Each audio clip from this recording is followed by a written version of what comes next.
जय जिनेन्द्र। जैन सोल इस मेरे चैनल पे आप हमारे वीडियो देखने के पश्चात लाइक करें, सब्सक्राइब करें और नोटिफिकेशन बेल आइकॉन दबाएं, जिससे आपको हमारे वीडियो की सूचना सबसे पहले प्राप्त होगी। और आप हमें हमारे वीडियो के नीचे दिए गए पेज पर भी फॉलो कर सकते हैं। जय जिनेन्द्र। जैन दर्शन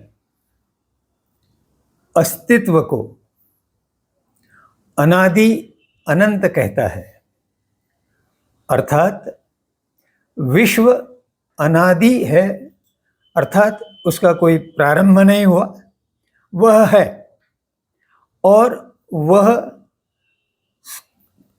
अनंत है, अर्थात वह समाप्त नहीं होगा, वह सदा ही अस्तित्व में रहेगा। और इस अस्तित्व के स्वरूप के कारण ही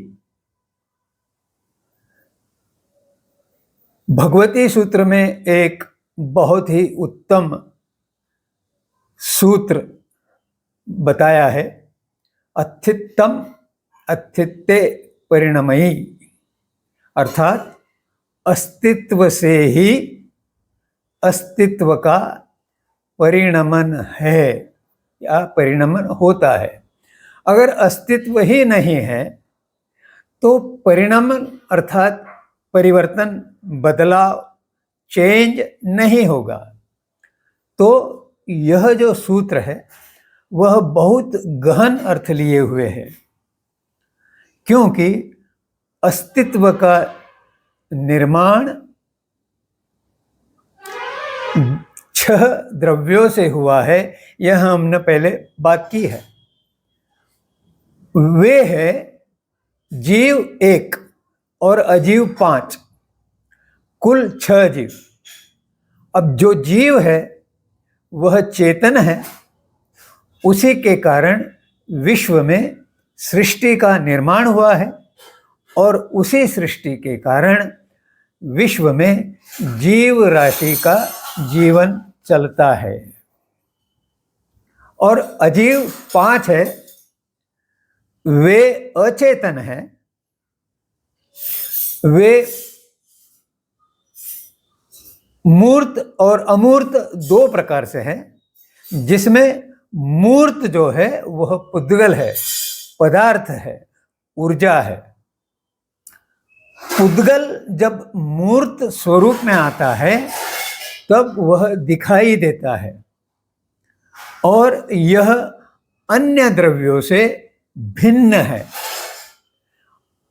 और पुद्गल किसी दूसरे द्रव्य रूप में नहीं आ सकता और कोई अन्य द्रव्य पुद्गल रूप में नहीं आ सकता।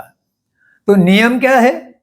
कोई भी मूलभूत द्रव्य जो है वह अपने अस्तित्व को कभी छोड़ता नहीं। कोई अन्य द्रव्य उसे अपने स्वरूप से पदच्युत कर सकता नहीं।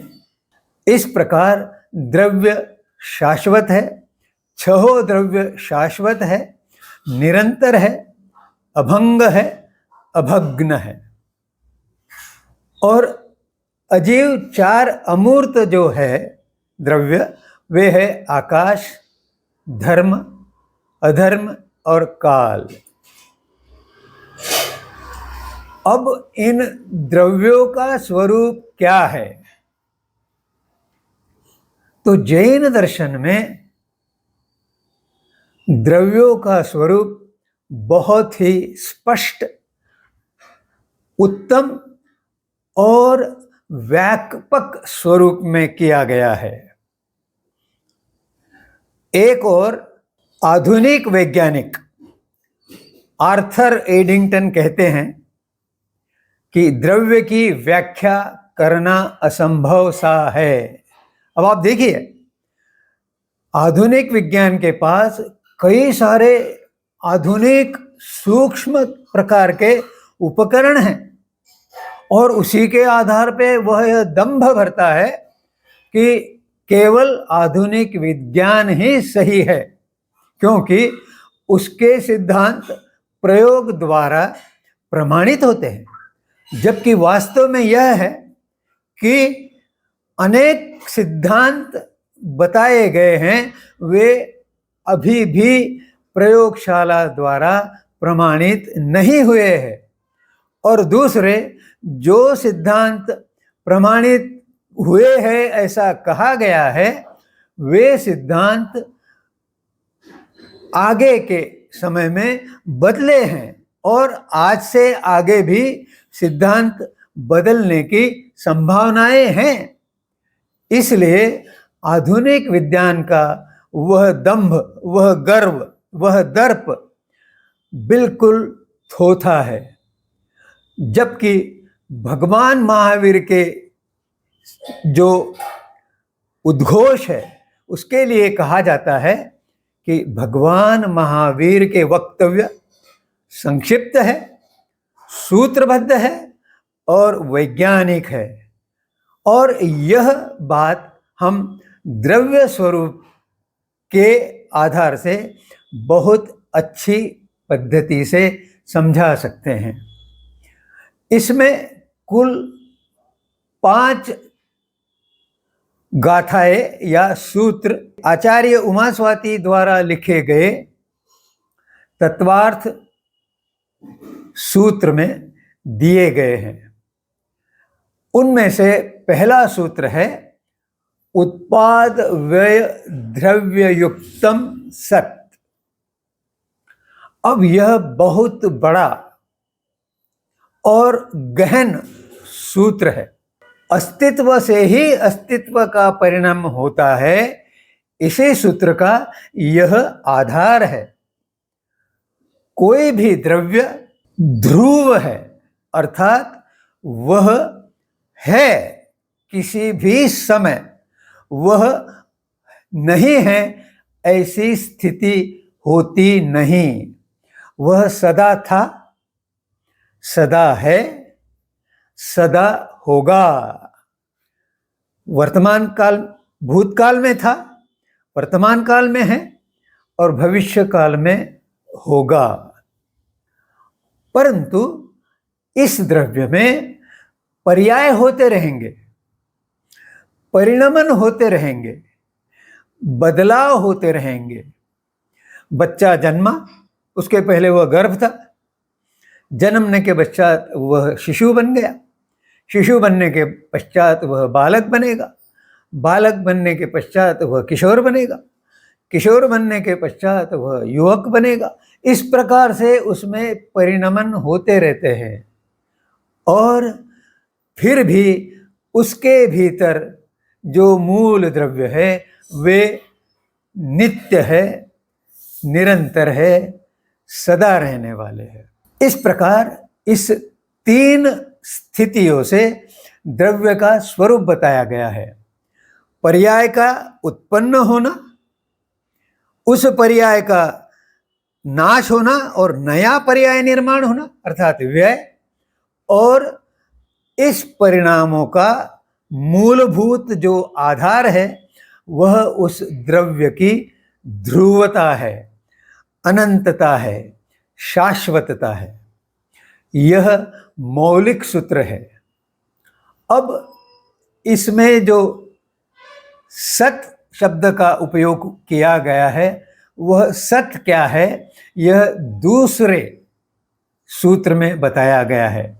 क्या कहा गया है उस दूसरे सूत्र में? सत द्रव्य लक्षणम। यह सत यानी सत्ता उस द्रव्य का लक्षण है। उसी लक्षण से सत को निरंतरता और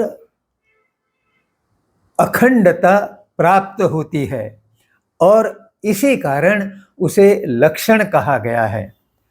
तो यह भी एक बहुत ही मौलिक सूत्र है।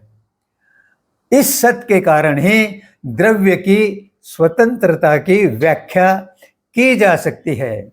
6 द्रव्य मूल है और उन्हीं की स्वतंत्रता के कारण अस्तित्व का अस्तित्व है। इसके आगे तीसरा सूत्र दिया गया है, तद भावाव्ययम नित्यम, अर्थात तद भाव यानी उसका जो भाव, होने की जो स्थिति है, तद भाव यानी उसके होने की स्थिति, अव्ययम जो कभी व्यय नहीं होती, जो कभी समाप्त नहीं होती, वह नित्य है, सदा के लिए है। अर्थात द्रव्य है, उसकी नित्यता अर्थात अखंडता या अभग्नता या निरंतरता इससे स्पष्ट की गई है। यह भी द्रव्य की व्याख्या का महत्वपूर्ण सूत्र है। उसके आगे का जो चौथा सूत्र है वह क्या है, द्रव्याश्रया निर्गुण गुणः। गुण अर्थात गुणधर्म अर्थात दी कैरेक्टरिस्टिक या उसका क्वालिटी। हर एक द्रव्य में कुछ न कुछ गुण होता है, गुणधर्म होता है, क्वालिटी होती है, और इसलिए उस द्रव्य को गुणी कहा जाता है। तो द्रव्य गुणी हुआ और गुण आश्रयी हुआ, गुणी का आश्रयी हुआ, अर्थात द्रव्य आधार है और गुण उसका परिणाम है। द्रव्य के आश्रय से गुण रहता है। अगर द्रव्य नहीं है, गुणी नहीं है, तो गुण नहीं रह सकता। पानी ठंडा है, अगर पानी है तो उसका गुण ठंडा है। गुणी पानी है और ठंडा उसका गुण है। अगर पानी नहीं है तो ठंडा का अस्तित्व नहीं है। इस प्रकार द्रव्याश्रय में जो गुण होते हैं वह द्रव्य के साथ ही रहते हैं। दोनों चीजें एक साथ है और दोनों चीजें एक साथ नहीं है। जब दोनों नहीं है तो गुण और गुणी नहीं है, और जब दोनों है तभी द्रव्य है, अन्यथा उसका अस्तित्व नहीं हो सकता। और पांचवा सूत्र है, तद्भाव परिणाम। वह जो भाव है, उसका जो होने का भाव है, वह समय के साथ बदलता रहता है। द्रव्य का जो अस्तित्व का भाव है, जो सत्ता है, सत्य की जो सत्ता है, वह होने से ही उसमें परिणाम होता है, अर्थात बदलाव होता है, पर्याय निर्मिति होती है। और यह पांचवा सूत्र जो प्रथम सूत्र है उसको सभी प्रकार से जोड़ता है। ध्रुवता है, सत्ता है, सत्य है, इसलिए परिणाम है, उत्पाद है, यानी उत्पन्न होता है एक पर्याय। वह नया पर्याय उत्पन्न इसलिए होता है कि पुराना पर्याय व्यय हो जाता है, नष्ट हो जाता है। इस प्रकार इन पांचों सूत्र द्वारा द्रव्यों की परिपूर्ण परिभाषा या व्याख्या की गई है।